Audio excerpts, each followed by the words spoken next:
Alright, magandang gabi po sa inyong lahat mga kababayan. Batang Maynila to, it's mabilisan lang po ito. Ito kasing showbiz balita ay merong ipinost sa kanyang social media account. At ito yung tungkol kay Maine Mendoza. Basahin ko yung caption mga kababayan. Andiyan, ipopost ko dyan sa screen ko yung yung pinaka nila, card. Alright. So ito yung post ng showbiz balita. Maine Mendoza o mas kilala bilang Yaya Dab, trending at pinag-uusapan ngayon sa social media matapos itong tanungin kung anong masasabi niya sa panliligaw ni Alden Richards kay Catherine Bernardo.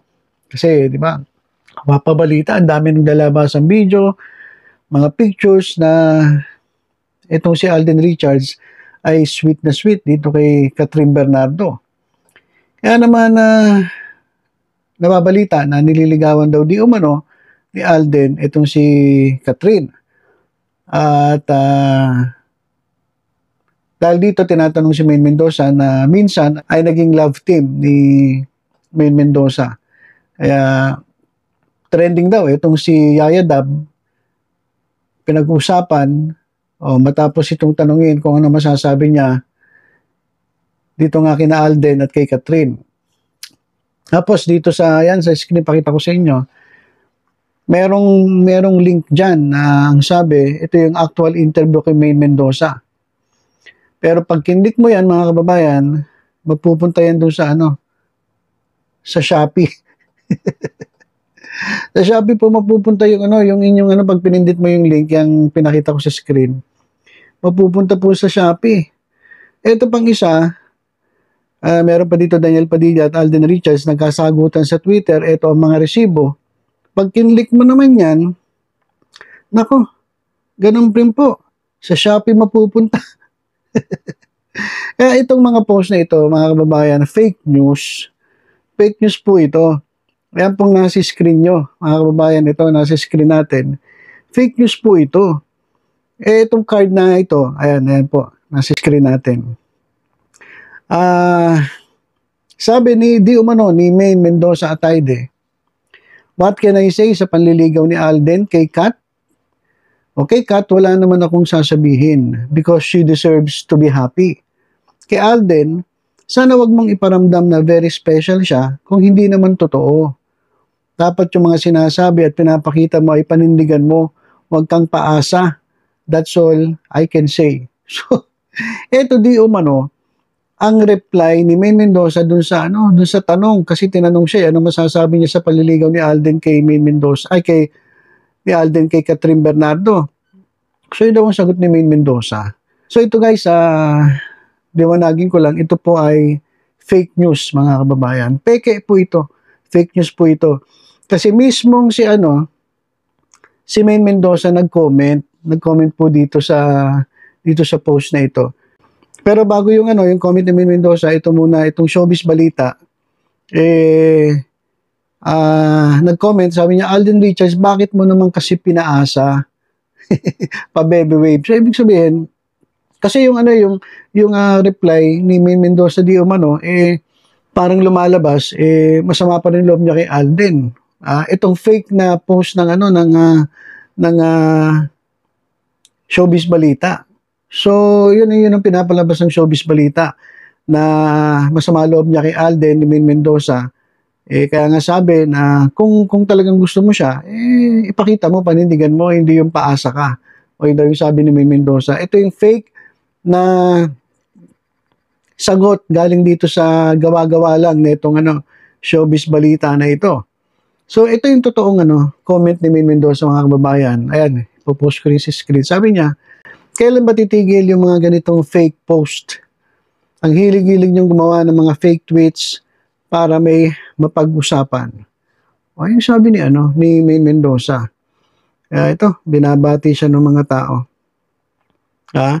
Sabi po ng mga ilan sa reply do sa comment ni Maine Mendoza, sabi niya, wala naman pong matinong pag-iisip ang maniniwala. Ma'am Maine, lalo na at kilala naman po kayo ng marami na mabait at di nyo kaya magsalita ng ganyan.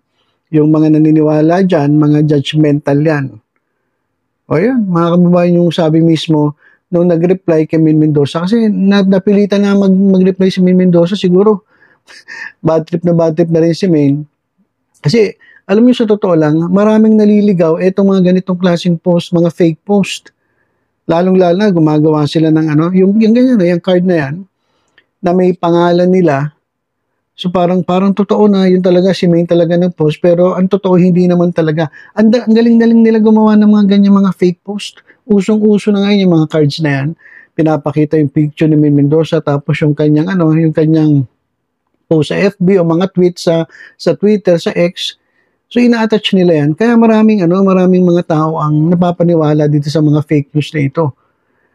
Kaya mag-iingat po kayo, huwag po kayo basta-basta maniniwala dito sa mga sabi-sabi na itong mga tulongges na nagpapakalat ng fake news. Wala pong ganitong post si Main Mendoza, hindi niya po sinagot yung tanong na kung ano masasabi niya sa panliligaw ni Alden Richards kay Catherine Bernardo.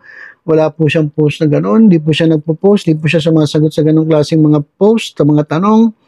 Lalo-lalo na yung nasa ating screen na kung yan po ay hindi totoo.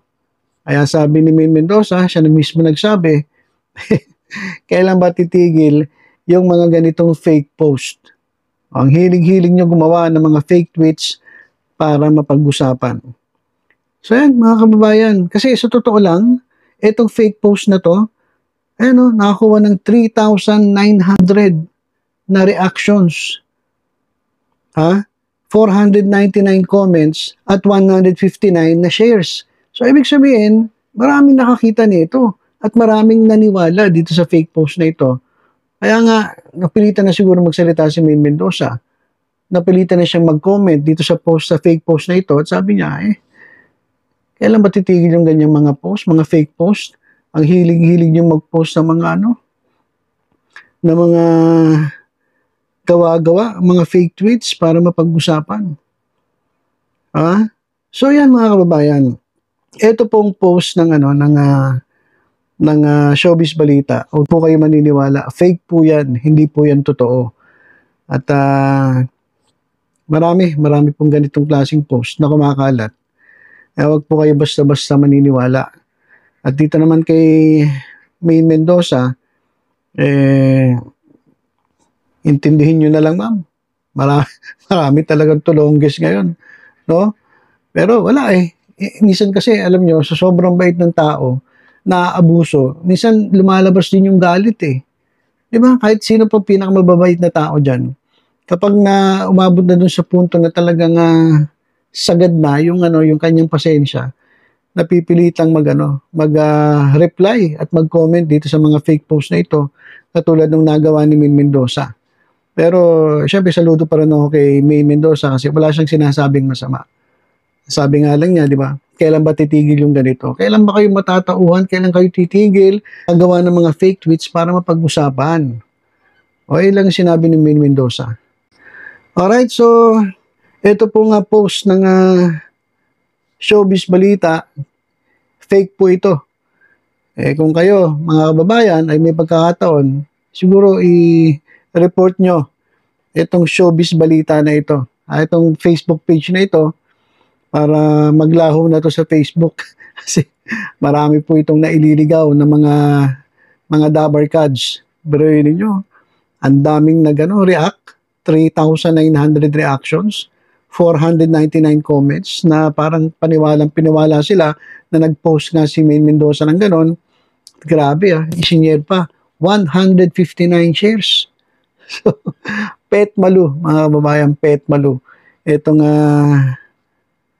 Facebook page na ito, itong fake Facebook page na ito. Alright, so yun lang mga kababayan, tutok-tutok lang dito sa Batang Maynila to. Sa iba pang updates, ingat po tayong lahat. God bless po.